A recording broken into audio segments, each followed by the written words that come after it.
Praise the Lord. Subscribers யாவருக்கும் வணக்கம். நண்பர்களே, green agri club of India சார்பாக நீர் மேலாண்மை கருத்தரங்கம் அக்ரி டாக்டர் ராஜ்குமார் தலைமையில் சிஆர்டி அலுவலகம் பாலூரில் வைத்து நடைபெற்றது.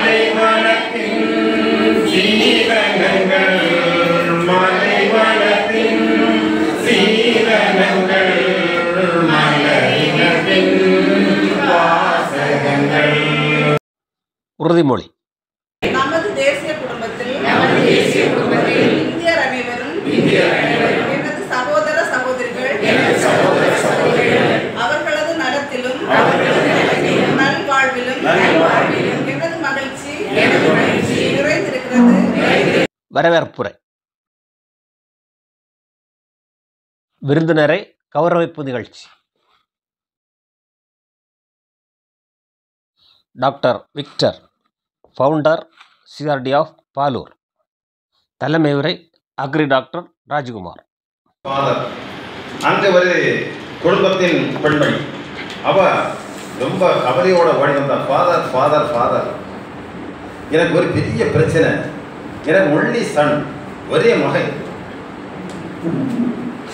அவன் நான் உங்கள் ஆலயத்தில் உள்ள எல்லா ஃபங்க்ஷன்லேயும் எல்லா நிகழ்ச்சியிலையும் ஒழுங்காக வந்துட்டு இருக்குது. பையனை ஒரு நாளாவது ஞாயிற்றுக்கிழமையாவது வந்து தலையை காட்டுறா, ஒரு ஆசீர்வாதம் கிடைக்கும், ஆண்டோடைய அருள் கிடைக்கும்னு என்ன வாரம் இல்லை. உங்களை மறைக்கல்வி அந்திய கூட்டம், அந்த கூட்டம் இந்த கூட்டம், எந்த கூட்டத்துக்கு கூட்டம் வரல. நீங்கள் நைஸாக அட்வைஸ் பண்ணி யங்ஸ்டர் வாலிபனாக இருக்கிறான், அவனை நீங்கள் நம்ம ஆலயத்துக்கு எப்படியாவது வர வைக்கணும். அப்போ எனக்கு ரொம்ப தும்பாக இருக்கும். ஒரே ஒரு பையன் பார்த்தீங்களா, அவனை நல்வழிப்படுத்தணும் அப்படின்னு சொன்னான். அப்போ அவர் ஃபாதர்லாம் கேட்டேன், அப்படியா அந்த பையனை இப்படி நல்ல மரியாதைக்காரன் சார், உங்கள் பையன் இப்படி போயிட்டாரா, நான் பார்க்குறேன் சொல்கிறேன். ஒரு நாள் பிளான் பண்ணி போனார், அவன் இருக்கக்கூடிய இடத்த தனியாக பிடிச்சிட்டார். தம்பிங்க வா, எனக்கு நீ சர்ச்சைக்கு நான் வரது இல்லையே, ஏன் வரல, என்ன பிரச்சனை அப்படின்னு. இல்லை உங்கள் அம்மா கூப்பிட்டாலே நீ வரது இல்லையாம, உனக்கு என்ன பிரச்சனை இருக்குது. அவன் சொன்னான், எங்கள் வீட்டில் ப்ரேயருக்கு பஞ்சமே கிடையாது. உங்கள் கோயிலில் நடக்கிறதோ கூடுதலாக அம்மா ப்ரேயர் பண்ணுவாங்க, கூடுதலாக பாடுவாங்க, கூடுதலாக முட்டைவேல் போட்டு ஜோதித்துட்டு இருப்பாங்க. அதே மாதிரி எங்கள் அப்பா அம்மாக்கு சண்டைக்கு குறவே இல்லை, சண்டை குறவே இல்லை. எங்கள் அப்பா அம்மாக்கு சண்டையை தீர்க்காத ஒரு சர்ச்சை எனக்கு தேவையில்லை, எங்கள் அப்பா அம்மாவை சீர்படுத்த முடியாத ஒரு சர்ச்சை எனக்கு தேவையில்லை. ஆகவே நான் வரேன். என்றைக்கு எனக்கு அப்பா அம்மாயும் ஒழுங்கா அந்யோன்யமா அன்பை ரெண்டு பேரும் ப்ரேயர் பண்ணுவாங்க சேர்ந்து, ஆனால் அடுத்த நேரம் சண்டை கெட்ட வார்த்தை, இப்படிப்பட்ட சர்ச்சை எனக்கு தேவையே. அந்த சடங்காச்சத்தை நம்ம ரெடி இல்லை. அவங்க மனிதன் எவற்றை எல்லாம் கெடுத்தான், பூமியையா கெடுத்தான், இல்லை உலகத்தையே கெடுத்தான். திரு ஜோ பிரகாஷ், மேல்நிலைப்பள்ளி தலைமை ஆசிரியர் ஓய்வு, மாவட்ட பசுமைப்படை. Next war will be a war for water. அடுத்த போர் ஒன்று வருமானால் நிச்சயமாக அது நீருக்கான போராகத்தான் இருக்கும் அப்படின்னு சொல்கிறாங்க. இப்போவே அதுக்கான அறிகுறிகள் அங்கே தெரிய ஆரம்பித்திருக்கின்றது. இப்போவே ஃபைட் பிட்வீன் த டிஸ்ட்ரிக்ட்ஸ், மாவட்டங்களுக்கிடையே போட்டி இருக்கிறது. தண்ணிக்காக பிரச்சனை, இந்த கூடங்குளம் தண்ணி தெரிஞ்சவங்களுக்கு, அது மாதிரி மாநிலங்களுக்கு கேரளா கர்நாடகா தண்ணி தரமாட்டேன்னு சொல்வது, அது மாதிரி நேஷன்ஸ், இதெல்லாம் இந்த பிரச்சனை இருந்து கொண்டு தான் இருக்கிறது. சமீபத்தில் ஒரு சின்ன ஒரு கவிதை நான் படித்தேன். காவிரியை சுற்றி பார்க்க சென்றால் கையில் மினரல் வாட்டர் விடாது. இப்போ காவிரி நதி வந்து ஒரு புனிதமான நதி, புண்ணிய நதி அப்படின்லாம் சொல்கிறோம். ஆனால் அதை பார்க்கறதுக்கு போன உடனே கையில் மினரல் வாட்டரோடு போகலாம். ஆழமான கருத்தை அழகாக மிக நேர்த்தியாக அந்த கவிஞர் பதிவு செய்திருக்கிறார். தமிழ் அழகான ஒரு உண்டு, நீர் உயர வரப்புயரும், வரப்புயர நெல் உயரும், நெல் உயர குடி உயரும், குடி உயர போர் உயரும். இருந்து கொண்டிருக்கிறோம். விவசாயி சோற்றில் கை வைத்தால் தான் நாம், சேற்றில் கை வைத்தால் தான் நம்ம சோற்றில் கை வைக்க முடியும்னு சொல்லுவாங்க. இன்றைக்கு இந்த விவசாயிகளுடைய நிலைகள் எல்லாம் எப்படி இருக்கின்றது என்பதை நாம் சிந்தித்து பார்க்க வேண்டும். இந்த விவசாயிகளை விட லாபம் பெறுகிறவர்கள் வியாபாரிகள். வியாபாரிகளுக்கு அதிகமான லாபம். வெறும் இடைத்தரகர்களாக இருந்து கொண்டு அவர்கள் அந்த பொருளை வாங்கி விற்பதன் மூலம் சொல்வது மிக முக்கியமானது. அதாவது தண்ணி அதிகமானாலும் பிரச்சனை, தண்ணி இல்லைனாலும் பிரச்சனை.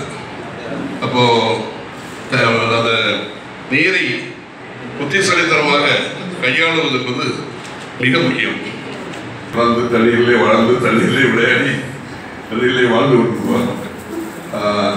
அதிகமான விஷயங்கள்லாம் அவர் வந்து கேட்டு தெரிந்தோம் என்று கூடி எனக்கு தெரிந்த சில விஷயங்களை மட்டும் உங்களோடு பகிர்ந்து கொண்ட இன்னைக்கு மகிழ்ச்சி தெரிவித்து எனக்கு இந்த வாய்ப்பை வழங்கிய கிரீன் அக்ரி கிளப்புக்கு ஆஃப் இந்தியாவுக்கு என்னுடைய நம்பி தெரிவித்து விடுவார்கள். அந்த இயற்கை மனிதனில் இன்பம் இனிய மொழிதனில் கொஞ்சம் செயற்கை தொழில்தனில் நாசம் நாம் செயல்படும் வழிதனில் மோசம் இயற்கை வழிதனில். திரு ரமேஷ் ஒன்று ரிப்பீட் பண்ணுறேன். அப்போ இது நான் என் கையில் இருக்கிறது ஒரு பெட்ரோல் வால்வுன்னு வச்சுக்கோங்க.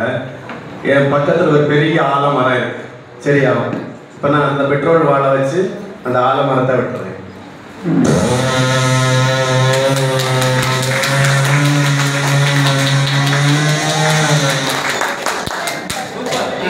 இந்த வாழை வந்து ஒரு பெரிய அந்த புளி மரம் எல்லாம் வெட்டும் போது அதை வெட்டுறதுக்கு கொஞ்சம் கஷ்டப்படும்.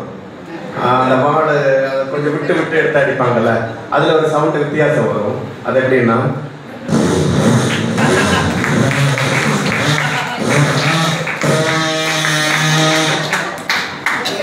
வயநாடு சம்பவத்தை பார்த்தோம் இல்லையா?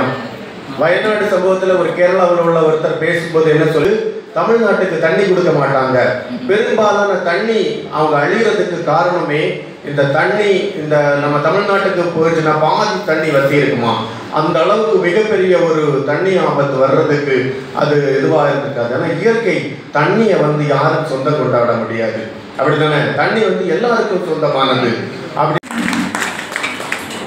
இறைவன் தந்த இந்த நிலம் உனக்கும் எனக்கும் சொந்த நிலம், அன்று இருந்ததும் இதே நிலம், என்று இருப்பது அதே நிலம்.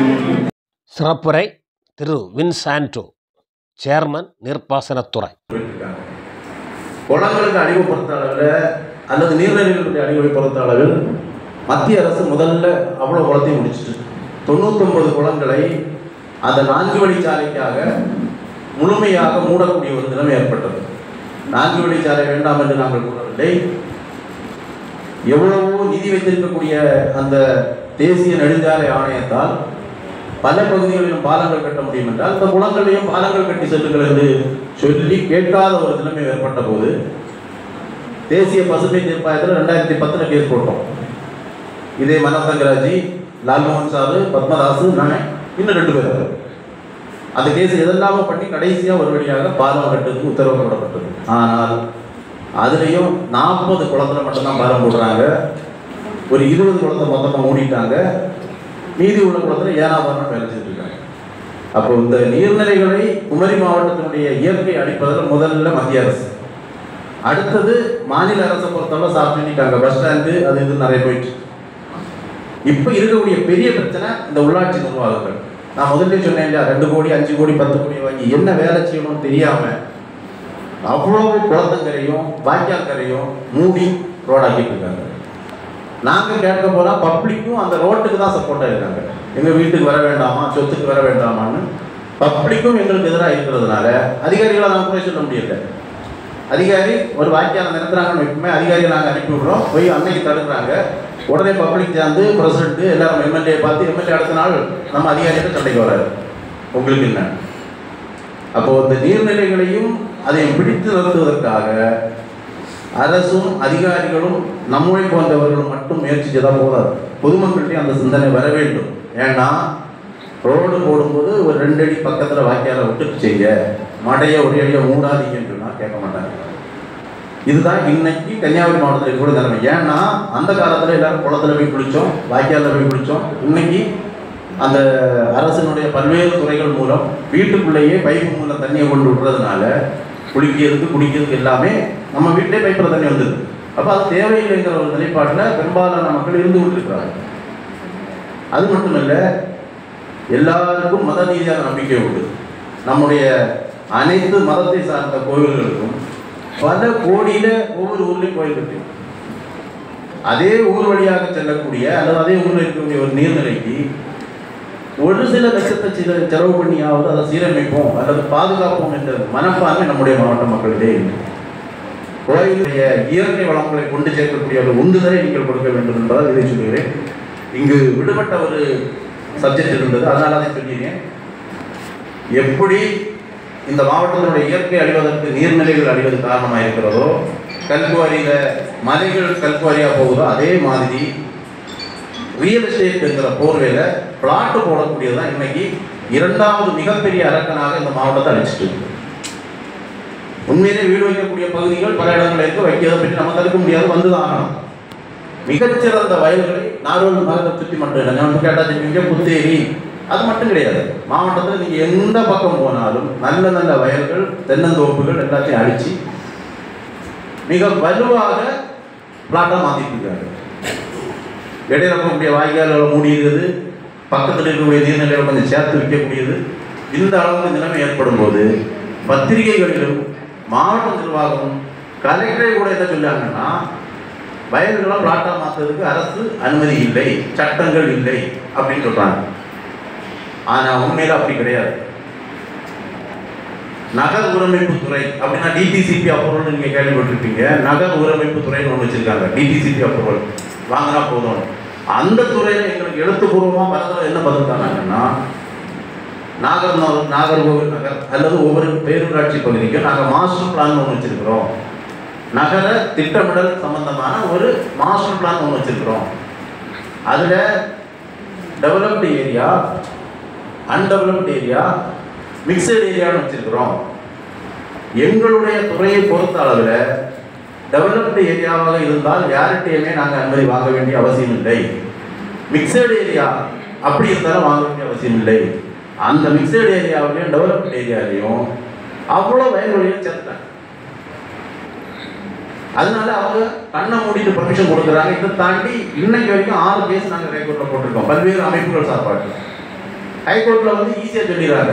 நாங்கள் இந்த பத்திரிகை செய்தியையும் மாவட்ட ஆட்சியர் உட்பட அரசு அறிவிக்கக்கூடிய இந்த விஷயங்களை வச்சு கோர்ட்டில் என்ன சொல்கிறோம்னா, வயல்வெளிகளை பிளாட்டாக மாற்றக்கூடாதுன்னு சட்டம் இருக்குன்னு நாங்கள் சொல்கிறோம். ஆனால் அந்த சட்டம் எங்கே இருக்குன்னு எங்களுக்கு தெரியாது, செக்ஷனும் தெரியாது. ஆனால் பிளாட்டை கூடிய நினைச்சாங்கன்னா இந்த டிடிசிபி அல்லது மாஸ்டர் பிளான் இருக்கக்கூடிய மிக்சடு ஏரியாங்கிறத அந்த சர்வே நம்பரை கொடுத்துருக்காங்க. கோர்ட்டும் எங்களை கைவிட்டுருது.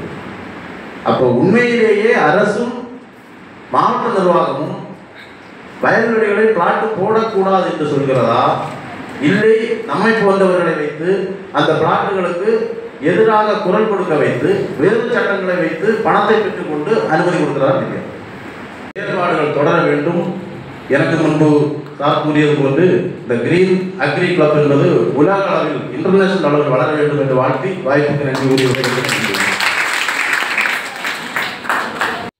நன்றியுரை. மதிய உணவு டாக்டர் விக்டர், சிஆர்டி நிறுவனர், சிஎஸ்ஐ பாலூர் செயலர். நன்றி, வணக்கம்.